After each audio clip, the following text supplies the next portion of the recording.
La France a officiellement transmis à l'Algérie un trésor longtemps verrouillé, les archives liées aux territoires historiques. Ce geste, loin d'être anodin, ravive une page épaisse de l'histoire, celle des frontières redessinées à la plume coloniale et du long chemin vers la construction d'un État souverain. Mais plus encore, ces documents exhumés deviennent désormais une arme diplomatique et juridique pour Alger, un levier précieux pour revisiter les racines de son identité et tracer avec assurance les contours de son avenir.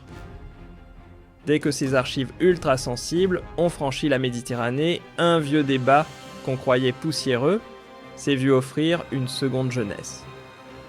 La question de l'étendue réelle de l'Algérie à travers les siècles, du Maghreb jusqu'aux confins sahéliens, ne se limite plus à un face-à-face entre Alger et Paris. Elle s'invite désormais dans des arènes bien plus vastes, celles des négociations régionales et des instances internationales. Et dans le décor encore trouble du Sahara occidental, ces nouvelles pièces reconfigurent les angles d'analyse bousculant récits et lectures géohistoriques longtemps figés. Ce retournement de perspective a été catalysé entre autres par des maisons d'édition britanniques qui, en exhumant de vieilles cartes du XIXe siècle, ont rallumé la lumière sur des vérités étouffées. Ces documents anciens, trop longtemps relégués au silence ou interprétés à contresens, révèlent une chose, les terres que l'on croit aujourd'hui étrangères à l'histoire algérienne, en particulier vers l'est et le sud-ouest, étaient autrefois bien ancrées dans l'univers tribal et administratif de ce qui constituait l'Algérie précoloniale. Comme quoi, la mémoire cartographique peut parfois dire ce que l'histoire officielle préfère taire. Ce que l'Algérie a récupéré, ce ne sont pas de simples cartes poussiéreuses, pliées dans des chemises d'archives. Ce sont aussi des lettres confidentielles des rapports militaires et des documents administratifs détaillant précisément l'étendue des sphères d'influence d'autrefois. Et leur message est limpide, l'Algérie d'antan n'était ni minuscule ni périphérique, mais un territoire vaste, animé par des réseaux tribaux, commerciaux et sociaux complexes. Alors non, cette restitution ne relève pas du simple symbole. Elle acte silencieusement une vérité. On ne peut comprendre les frontières actuelles sans remonter aux racines profondes bien antérieures aux tracés coloniaux européens. Il faut se rendre à l'évidence, les frontières n'ont pas toujours découlé d'un raisonnement géographique sensé ou de réalité sociale cohérente. Parfois, elles ont été dictées par le pur opportunisme politique du moment. L'accord de l'Ala-Magna en 1845 en est l'illustration parfaite. Une négociation tordue entre la France et le sultan marocain, conclue dans un climat trouble qui a abouti à la découpe brutale de territoires pourtant profondément liés à l'Algérie. Offert sur un plateau, non pas par logique territoriale, mais pour huiler des alliances servant les desseins coloniaux. Quand la cartographie devient un instrument de troc impérial, certains veulent encore tordre la réalité en ressortant des cartes coloniales fraîchement remaquillées, espérant redessiner le passé avec des crayons biaisés.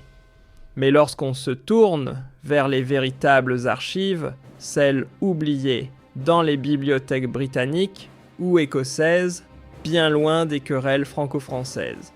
Un constat s'impose, beaucoup de ces fameuses cartes ont été publiées sans contexte, parfois sans même une date.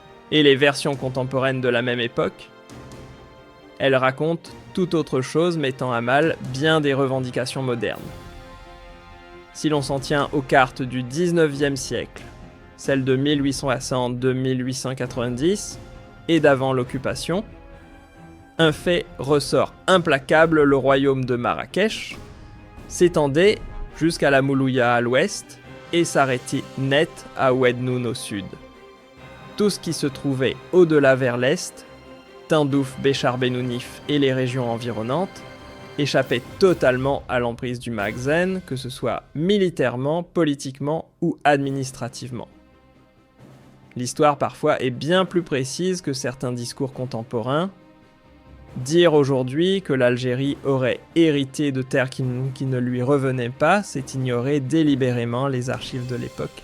À l'époque où la révolte de Mokrani ou les soulèvements des Churfas de Mama embrasaient les esprits, ces territoires étaient déjà inscrits dans le champ d'administration française, autrement dit considérés officiellement comme faisant partie intégrante de l'Algérie colonisée. Aucun autre pouvoir ne s'y imposait, aucune autre autorité n'en revendiquait la gestion. Réécrire cela aujourd'hui relève plus de la fiction que de l'histoire. Et puis il y a un détail que certains oublient volontiers: la France, qui ne mit le pied au Maroc qu'en 1912, avec l'instauration du protectorat, n'a atteint la région de Tindouf qu'au cours des années 1930. Un simple fait chronologique qui suffit à démontrer que cette zone n'était en aucun cas gérée par Rabat avant cette époque. Elle n'a donc pas changé de main, car elle n'avait jamais été entre les mains marocaines au départ. Quand on gratte un peu les archives, on tombe vite sur des études britanniques et des rapports onusiens, notamment ceux des années 60 et 70, qui sont sans équivoque: le Sahara occidental n'était pas, avant l'arrivée des Espagnols, une extension naturelle ou administrative du Maroc. Les liens entre les tribus sahraouis et la monarchie marocaine relevaient plutôt de serments d'allégeance symboliques, vaguement spirituels, mais rien qui puisse ressembler à un contrôle territorial structuré ou à une autorité politique directe. C'est précisément sur cette base documentaire que l'ONU s'est appuyée pour définir le statut de la région. Et voilà pourquoi, des décennies plus tard, le dossier reste toujours sur la table, non pas comme une banale querelle de voisinage entre deux capitales, mais comme une décolonisation à moitié terminée encore, en attente de résolution. Dans cette conjoncture complexe, où les tensions idéologiques flirtent avec les enjeux territoriaux, l'Algérie affiche une posture d'une rare stabilité. Ce qui la distingue. Elle ne s'appuie ni sur l'émotion du moment, ni sur un discours en réaction. Sa force réside dans une ligne juridique solide, appuyée sur les principes des Nations Unies, le droit des peuples à disposer d'eux-mêmes et surtout sur une relecture lucide d'un patrimoine historique que la France vient tout juste de lui restituer officiellement. C'est une position ancrée, réfléchie, assumée. Ce n'est pas par hasard que l'Algérie maîtrise le dossier du Sahara occidental avec autant de cohérence. Cette capacité découle d'une parfaite synchronisation entre ses convictions diplomatiques, les archives dont elle dispose, et son respect constant du droit international, une trajectoire en droite ligne avec celle du mouvement national qui l'a porté vers l'indépendance. Ce n'est pas uniquement dans les vieux cartons d'archives que souffle le vent du changement. Il souffle aussi sur les scènes diplomatiques du continent africain. La récente rencontre, qui a réuni plus de 45 pays en faveur du droit à l'autodétermination, et qui, selon certaines sources, aurait même ouvert la porte à une reconnaissance possible de la République du Rif ou d'autres entités issues de mouvements populaires, démontre que l'Algérie ne se contente plus de suivre les débats, elle les oriente. Et elle le fait à un niveau où peu d'acteurs africains peuvent prétendre jouer. Depuis peu, la politique étrangère algérienne s'est imposée comme une force incontournable sur la carte diplomatique du continent. Grâce à un renforcement stratégique de ses liens avec les États du Sahel et de l'Afrique de l'Ouest, et à la création de solides convergences autour des enjeux frontaliers, l'Algérie est passée du statut de voie régionale à celui de puissance d'influence africaine. L'influence grandissante de l'Algérie sur l'échiquier africain ne doit rien à la chance. Elle est le fruit d'une montée en puissance maîtrisée, nourrie par une stabilité politique consolidée, une défense nationale en progression constante, une diplomatie fine et affirmée, et une capacité à peser dans les grandes enceintes internationales. Aujourd'hui, que l'on parle du Maghreb du Sahel, ou du bassin méditerranéen, il devient tout simplement impensable d'ignorer le rôle central de l'Algérie dans la région. Et ce constat s'est renforcé ces dernières années, malgré les campagnes de pression et les tentatives de brouiller son image. Alger n'a ni fléchi ni réagi de manière précipitée. Elle a imposé sa stature avec calme, sans céder à la provocation médiatique ni se laisser piéger dans des querelles superficielles. Une stratégie de retenue, mais de fermeté. Ce qui donne encore plus de poids à cette nouvelle dynamique, c'est que les archives restituées ne sont pas de simples reliques à exposer derrière des vitrines. Elles constituent désormais une fondation juridique solide que l'Algérie peut mobiliser à tout moment devant les instances internationales, notamment l'ONU, que ce soit pour faire valoir ses droits territoriaux ou défendre les causes des peuples de sa région. Et les signaux en provenance de Paris ne trompent pas. Certains officiels français parlent ouvertement de rebâtir un climat de confiance avec Alger, une manière implicite de reconnaître que l'équilibre a changé et que l'Algérie, forte d'une ligne intransigeante contre les groupes séparatistes ou classés terroristes, est devenue un acteur avec lequel il faut désormais composer. Résultat, la coopération sécuritaire entre les deux pays a repris des couleurs. Après plus d'un siècle de colonisation, 132 années, marquées par le prix du sang et de la résistance, l'Algérie n'est pas dans une logique de revanche ou de confrontation. Ce qu'elle cherche désormais, c'est une rectification à la fois historique et juridique, construite sur des preuves concrètes, tangibles, irréfutables. C'est dans cette optique qu'elle trace sa feuille de route vers 2025 et 2026, non pas pour s'étendre ou dominer comme certains le suggèrent à tort, mais pour restaurer un équilibre mémoriel et affiner la compréhension de ses contours nationaux. Voilà pourquoi dans la rue, comme dans les cercles intellectuels, le discours algérien a gagné en maturité. Moins de passion, plus de rigueur. On ne crie pas aux frontières pour provoquer, mais pour rééclairer l'histoire. Car évoquer les limites de l'Algérie, ce n'est pas jeter de l'huile sur le feu, c'est rappeler que ce pays n'a jamais été une construction artificielle ou imposée, mais une force enracinée, structurante, qui a toujours joué un rôle clé dans la région, avant, pendant et après la colonisation. Et aujourd'hui encore, cette puissance continue d'irradier avec ses leviers politiques, son poids stratégique et sa profondeur historique. Tandis que la France poursuit méthodiquement la restitution des archives, l'Algérie, elle les décortique avec calme et rigueur, comme on assemble les pièces d'un puzzle trop longtemps mélangées. Et à mesure que les pages jaunies reprennent vie, les vérités que l'on avait voulu enterrer ou maquiller émergeant avec clarté. Ce que cela révèle, que la puissance algérienne ne réside pas uniquement dans la mémoire des luttes, mais aussi dans un présent solidement structuré, lucide, équilibré. Elle avance non sur des slogans, mais sur des preuves. Pas sur des effets d'annonce, mais sur des faits irréfutables. Et face à cette dynamique, réécrire l'histoire devient non seulement risqué, mais carrément impossible. Au fond, cette restitution progressive des archives ne se résume pas à une série de gestes diplomatiques convenus. Elle marque un tournant radical dans la manière dont les États repensent leur rapport au passé, à la mémoire et à leur propre souveraineté. L'Algérie, qui pendant des décennies n'a cessé de réclamer l'accès total à ces documents, se retrouve aujourd'hui dans une position nouvelle, celle d'une nation capable non seulement de revisiter son histoire avec des outils enrichis, mais surtout d'en faire un levier stratégique pour bâtir l'avenir avec lucidité, constance institutionnelle et vision à long terme. Ce qui se joue ici dépasse largement une simple plongée dans le passé.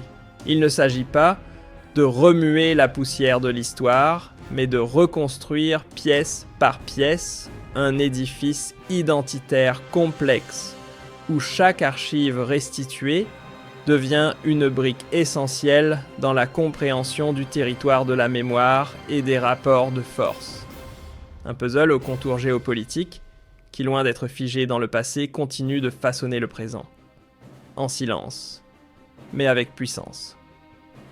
Et au cœur de ce chantier discret, mais déterminant, on retrouve les chercheurs algériens, historiens, diplomates, juristes et experts des relations internationales. En épluchant ces documents, ils ouvrent la voie à un nouveau souffle intellectuel. Une dynamique portée par un objectif clair, faire dialoguer les blessures non cicatrisées de la colonisation avec l'affirmation lucide d'un État moderne, souverain et résolument tourné vers l'avenir.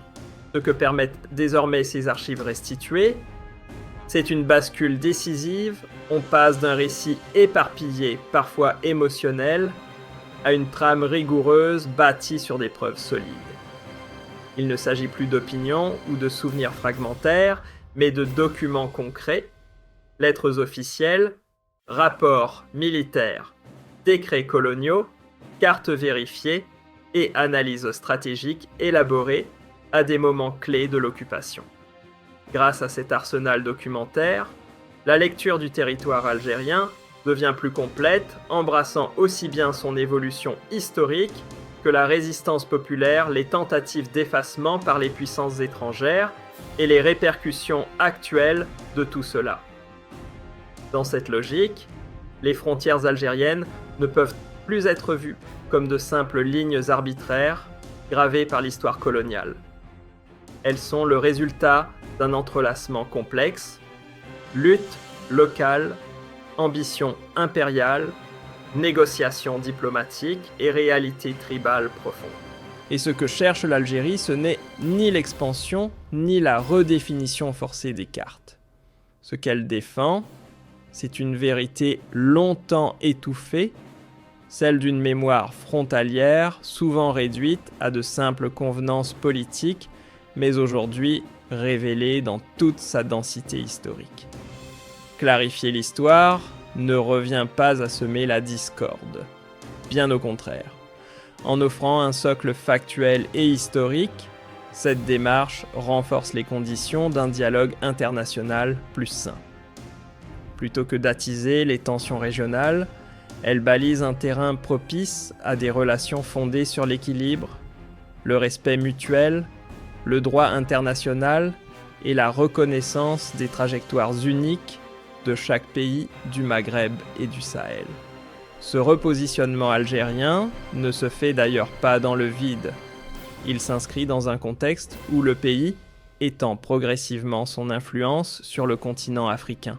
La tenue récente de sommets à Alger, les appuis croissants autour du droit à l'autodétermination, ainsi que l'intérêt affirmé de plusieurs États pour son expertise diplomatique, en disent long. L'Algérie est aujourd'hui perçue comme un pôle de stabilité, une force de cohérence dans un environnement africain sous haute tension. La confiance que de nombreux pays africains placent en Alger ne s'explique pas uniquement par son poids stratégique ou ses capacités militaires. Elle tient surtout à une posture singulière, celle d'un acteur qui refuse les logiques de domination, qui valorise la coopération, fondée sur l'égalité, la souveraineté des décisions et une diplomatie sans ingérence. Une rareté dans un monde où les rapports de force dictent trop souvent les règles du jeu. Et ce positionnement trouve ses racines dans l'histoire profonde de l'Algérie. En explorant les archives fraîchement récupérées, on redécouvre un pays qui, bien avant la colonisation, structurait déjà les échanges transsahariens, tissait des alliances tribales solides et exerçait des formes d'autorité sur un espace fluide mais connecté.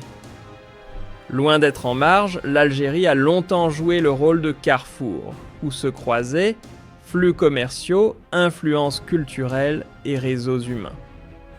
En adoptant une lecture rigoureuse, presque chirurgicale des archives restituées, les chercheurs algériens s'ouvrent la possibilité d'aborder l'histoire du territoire sous un prisme entièrement renouvelé. Ce travail minutieux met en lumière la richesse d'un espace qui, contrairement à certaines idées reçues, n'a jamais été replié sur lui-même, mais toujours connecté à un maillage régional dense, fait d'échanges, de circulation et d'interdépendance profonde. Ces mêmes documents révèlent également l'envers du décor colonial, comment certaines puissances étrangères ont par le passé tenté de redessiner la carte du Maghreb, à leur convenance, souvent au mépris total des réalités du terrain, des équilibres sociaux et des identités locales. Décrypter ces logiques historiques, ce n'est pas remuer le passé pour raviver les tensions, ni ouvrir de vieilles plaies diplomatiques. Au contraire, il s'agit de jeter les bases d'un avenir fondé sur la transparence des faits et la reconnaissance des responsabilités.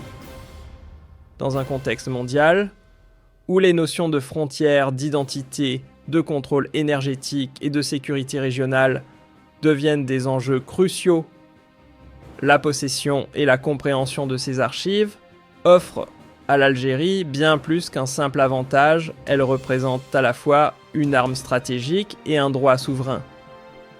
Mais au-delà de l'international, ce retour d'archives agit aussi comme un ciment intérieur. À une époque où les sociétés sont fragilisées par les tentatives de division ou de désinformation, disposer de preuves historiques incontestables devient un bouclier collectif. Pour l'Algérie, ces documents servent de socle à une mémoire commune, renforcent la cohésion nationale et nourrissent une culture politique où l'État et les citoyens avancent ensemble. Objectif partagé, défendre la souveraineté, maintenir l'unité, assurer la stabilité et projeter une voie indépendante sur la scène mondiale. Sur le plan diplomatique, un glissement notable s'opère aussi entre Alger et Paris. Exit les discours tendus et les crispations héritées d'un passé douloureux. L'heure est à la reconfiguration. Peu à peu, les deux capitales semblent vouloir redéfinir les contours d'une relation fondée non plus sur les non-dits, mais sur un respect assumé et une reconnaissance lucide des responsabilités historiques. Certes, la main tendue côté français reste parfois hésitante, soumise aux aléas politiques internes. Mais elle traduit malgré tout une forme de prise de conscience. Car l'Algérie d'aujourd'hui n'a plus rien d'un figurant régional. C'est un acteur majeur, une voix qui pèse dans les équilibres africains, méditerranéens et internationaux. Et dans cette montée en puissance, les archives récupérées joueront un rôle clé. Outils de diplomatie, ressources éducatives, fondements juridiques, elles serviront à renforcer la position d'Alger dans les arènes mondiales, à nourrir le savoir universitaire et à ancrer dans les institutions une mémoire collective solide et assumée. La portée de ces archives dépasse largement le cadre d'une simple curiosité historique. Elles incarnent un véritable levier de souveraineté, à la fois intellectuelle, politique et stratégique. L'histoire pour l'Algérie n'est plus un poids à porter, mais une force à activer. Ce n'est plus uniquement le souvenir des combats, des douleurs ou des insurrections, mais aussi celui des institutions, des négociations diplomatiques, des choix militaires et des reconfigurations territoriales qui ont façonné la colonne vertébrale de l'État algérien. En s'appropriant ces données avec rigueur, l'Algérie renforce sa capacité à proposer une lecture du monde claire, loin des discours brouillons ou des postures idéologiques. Ce travail méthodique de reconstruction mémorielle accompagne une transformation en profondeur de l'identité politique nationale qui s'appuie désormais sur 3 piliers solides. Une légitimité historique, affirmer une constitution modernisée et une diplomatie proactive, taillée pour les enjeux du XXIe siècle. L'Algérie d'aujourd'hui ne s'égare ni dans la nostalgie d'un passé idéalisé, ni dans le déni de ses défis contemporains. Elle avance avec détermination dans une trajectoire de continuité assumée. Son cap est clair: restaurer la vérité historique, garantir la souveraineté nationale, renforcer la cohésion interne, élargir ses alliances à l'international et défendre sans compromis les causes justes en harmonie avec les principes universels.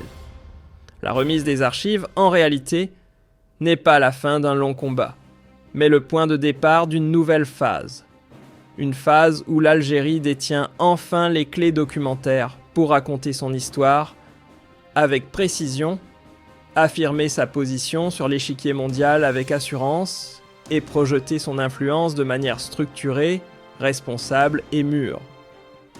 Dans un monde en perpétuel mouvement, où les équilibres se redéfinissent et où l'histoire devient un outil stratégique à part entière, l'Algérie avance avec une carte maîtresse en main, une mémoire enfin restaurée, analysée, maîtrisée, prête à servir de socle à un projet national ambitieux, durable et profondément ancré dans les réalités du siècle.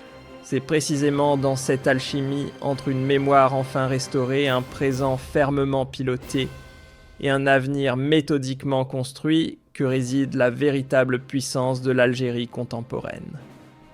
Une puissance qui ne vacillera plus sous le poids des manipulations, des intimidations ou des déformations volontaires de l'histoire. Désormais, elle trace sa route inaltérable.